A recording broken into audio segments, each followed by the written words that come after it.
প্রথমে ধন্যবাদ জানাতে চাই আমার সকল দর্শক ভক্তবৃন্দ যারা আছেন, আমার শুভাকাঙ্ক্ষীদেরকে। কারণ তাদের চাওয়াই ব্যস্ততা, তারা যদি না চাইতেন হয়তো এই ব্যস্ততা কখনোই আমার জীবনে আসতো না, বা আমি সেই ব্যস্ততার মাঝে নিজেকে ডুবে রাখতে পারতাম না। তো ঠিক সেইভাবেই কলকাতার পঞ্চম জাতীয় চলচ্চিত্র উৎসবে, যেখানে আমার প্রথম প্রযোজিত একটি সিনেমা লাল শাড়ি প্রদর্শিত হয়েছে, আপনারা সকলেই জানেন। তারপরে কলকাতা থেকে একদম সোজা চিটংয়ে আদি মোহিমন কাঞ্জেলালের একটি শোরুম ওপেনিং করেছি, এবং সেইখান থেকে আমাদের সকলের প্রিয় দুজন মানুষ, পারিশা হক এবং সীমান্ত, তো আলভি সীমান্ত, তো ওদের দুজনেরই ভালোবাসায় গড়ে উঠেছে আশকোনাতে একটি রেস্টুরেন্ট, মুসাফির রেস্টুরেন্ট, যেটার উদ্বোধনী অনুষ্ঠানে আজকে আমি এসেছি। তো সবকিছু মিলে সকলের ভালোবাসায় এটাই ইম্পর্টেন্ট, আমি সকলের কাছে কৃতজ্ঞ।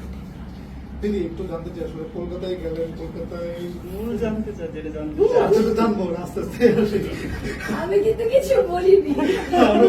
কলকাতা ফিল্ম ফেস্টিভ্যালে আপনার লাল শাড়ি, বাংলাদেশ চলচ্চিত্র উৎসবে আপনার লাল শাড়ি প্রদর্শিত হয়েছে, সেখানে দর্শকদের কেমন মানে লাল শাড়ি শেষই হচ্ছে না। লাল শাড়ির যেই রেশ বলি, আবর্তন বলি, কোনো কিছুই শেষ হচ্ছে না। রেশটা এখনো রয়ে যাচ্ছে এবং আগামী দিনেও রয়ে যাবে। তো সেই রেশটা আসলে কলকাতায় কতটুকু পেয়েছে? আমি একটু ভয়ে ছিলাম, প্রথমে একটু আতঙ্কে ছিলাম, কারণ লাল শাড়ি অনেক সময় আমার এই সিনেমাটা ঈদে রিলিজ হয়েছে, তো আমি তো বেশ অনেক বছর ধরেই কাজ করছি, বা এবারে দিয়ে যেরকম একটা হেলদি কম্পিটিশন হয়েছে সিনেমা নিয়ে, সেটা একজন চলচ্চিত্রের মানুষ হিসেবে আমার কাছে ভীষণভাবে কাম্য ছিল। তো এবারে ঈদটা আসলে আমি মনে করি আমার না, চলচ্চিত্রের জন্য একটা বড় স্পেশাল একটা ঈদ হয়েছে, কারণ একদম উৎসব মুখর একটি ঈদ পালন হয়েছে। তো আমার মনে একটু কষ্ট ছিল যে অনেকেই না আমার এই লাল শাড়ি সিনেমাটা রিলিজ হয়েছে বলতেন না বা বলতে চাইতেন না।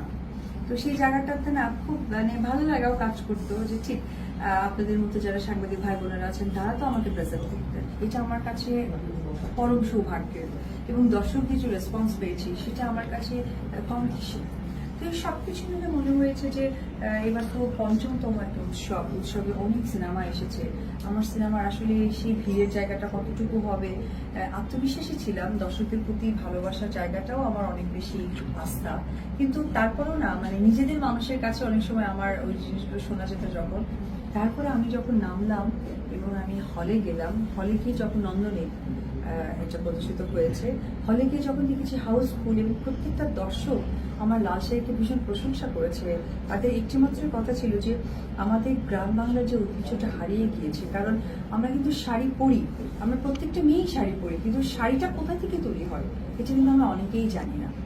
তো ওই জায়গা থেকে এই যে তাদের জানার আগ্রহটা নিয়ে নন্দনে আমার লাল শাড়িটা দেখেছে, সেদিনে অনেক ভালো লাগে কাজ করেছে, এবং প্রত্যেকটা দর্শকের কাছে সেই উৎসব মুখর একটা ভালোবাসা পেয়েছি।